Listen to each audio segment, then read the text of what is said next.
Hello friends, Unni Mukundan നായകനായ Marco എന്ന movie റിലീസായിട്ട് ഇന്നേക്ക് 18-ാം ദിനമാണ്.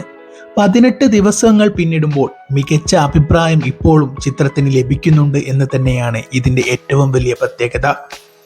18 ദിവസമാവുമ്പോൾ ചിത്രം ഇപ്പോഴും കേരള ബോക്സ് ഓഫീസിൽ നിന്നും 1 കോടിക്ക് മുകളിൽ കളക്ഷൻ നേടുന്നു. കൂടാതെ ഹിന്ദി, തെലുങ്ക്, തമിഴ് എന്നീ ഇൻഡസ്ട്രികളിൽ മികച്ച അഭിപ്രായത്തോടെ വൻ മുന്നേറ്റമാണ് ചിത്രം കൈവരിക്കുന്നത്. അതുകൂടാതെ വിദേശ രാജ്യങ്ങളിൽ നിന്നും മികച്ച കളക്ഷൻ നേടി ചിത്രം കുതിക്കുകയാണ്. കുറച്ചു ദിവസങ്ങളായി സിനിമാ പ്രേമികൾ ആകാംക്ഷയോടെ കാത്തിരിക്കുകയായിരുന്നു ഈ ചിത്രം എപ്പോൾ 100 കോടി ക്ലബിൽ ഇടം നേടും എന്നുള്ളത്. എന്നാൽ ഇന്നലെ ചിത്രത്തിന്റെ ഒഫീഷ്യലായുള്ള അനൗൺസ്മെന്റ് വന്നു. ചിത്രം 18 ദിവസങ്ങൾ കൊണ്ട് 100 കോടി ക്ലബിൽ ഇടം നേടിയിരിക്കുന്നു. ഉണ്ണി മുകുന്ദൻ അങ്ങനെ 9ാമതായി കേരളത്തിലെ 100 കോടി ക്ലബിൽ സ്ഥാനം പിടിച്ചിരിക്കുന്നു. ഉണ്ണി മുകുന്ദനും ആദ്യ 100 കോടി നേടി മാർക്കോയിലൂടെ മുന്നേറുകയാണ്.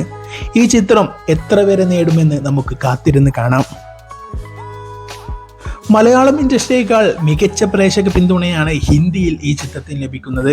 ഹിന്ദിയിൽ ഇതുവരെ ഒരു മലയാള സിനിമയ്ക്കും ലഭിക്കാത്തത്ര സപ്പോർട്ടാണ് മാർക്കോയിന് ലഭിക്കുന്നത്. അത് കളക്ഷനിലും നമുക്ക് കാണാൻ കഴിയുന്നുണ്ട്. ഓരോ ദിവസവും വർദ്ധിച്ചു വരികയാണ് മാർക്കോയിൽ ഹിന്ദിയിലുള്ള കളക്ഷൻ. മലയാളത്തിൽ ഇന്നലെ അവസാന സൺഡേയിലും 1 കോടിക്ക് മുകളിൽ ചിത്രം കളക്ട് ചെയ്തു. കൂടാതെ മറ്റു വിദേശ രാജ്യങ്ങളിൽ, അതിൽ പ്രധാനമായും GCCയിലും മികച്ച കളക്ഷനാണ് ചിത്രം നേടിയെടുക്കുന്നത്.